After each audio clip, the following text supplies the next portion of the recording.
বিশ্বকাপে হারের পর স্বাভাবিক জীবনে ফিরে আসা কঠিন। ক্রিকেটকে দূরে সরিয়ে রেখেছিলেন রোহিত। ভারতীয় সমর্থকদের জন্য একটি ভিডিও বার্তা দিলেন রোহিত শর্মা। তার আইপিএলের দল মুম্বাই ইন্ডিয়ান্স ভিডিওটি পোস্ট করেছে। বিশ্বকাপের ফাইনালে হারের পরেও পাশে থাকার জন্য তিনি সমর্থকদের ধন্যবাদ দিয়েছেন। সেই সঙ্গে জানিয়েছেন বিশ্বকাপে কী ধরনের পরীক্ষার মুখে পড়তে হয়েছিল ভারতীয় দলকে।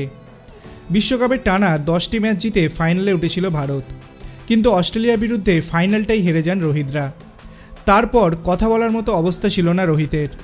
24 দিন পর প্রথমবার মুখ খুললেন তিনি। রোহিত বললেন, বিশ্বকাপের পর স্বাভাবিক জীবনে ফিরে আসা কঠিন হয়ে গিয়েছিল। কি করব বুঝতে পারছিলাম না, তাই ক্রিকেট থেকে দূরে সরেছিলাম। কিন্তু সমর্থকেরা আমার কাছে এসেছেন, আমার পাশে ছিলেন। পুরো বিশ্বকাপে আমরা যেভাবে খেলেছি সেটার জন্য প্রশংসা করেছেন।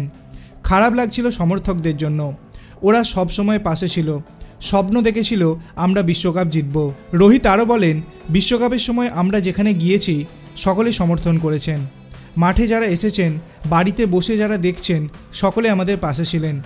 তাদের সকলকে ধন্যবাদ। কিন্তু এই নিয়ে ভাবতে গেলে আমার মধ্যে হতাশা কাজ করবে। আমরা এই সমর্থকদের শেষ পর্যন্ত আনন্দ দিতে পারিনি।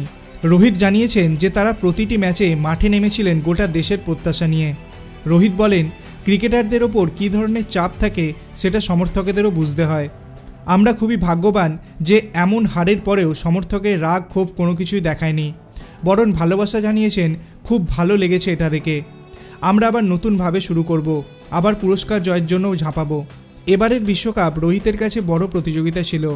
প্রথমবার 50 ওভারের বিশ্বকাপে নেতৃত্ব দিচ্ছিলেন তিনি। রোহিতরাও মরিয়া ছিলেন এই বিশ্বকাপটি জেতার জন্য। ক্রিকেটার হওয়ার স্বপ্ন নিয়ে মুম্বাই থেকে উঠে আসা রোহিত এখন দেশের অধিনায়ক। ব্যাট হাতে শাসন করেন বিপক্ষ বোলারদের। রোহিত বলেন, 50 ওভারের বিশ্বকাপ দেখেই বড় হয়েছি। আমার কাছে ওটাই ক্রিকেটের সেরা প্রতিযোগিতা। এত বছর ধরে পরিশ্রম করেছিলাম শুধু এই বিশ্বকাপটি জেতার জন্যই। শেষ পর্যন্ত এমন ফল হবে, হতাশ তো লাগবেই। এত বছর ধরে যে স্বপ্নটা দেখেছিলাম সেটাই সত্যি হলো না, হতাশ হওয়ারই কথা।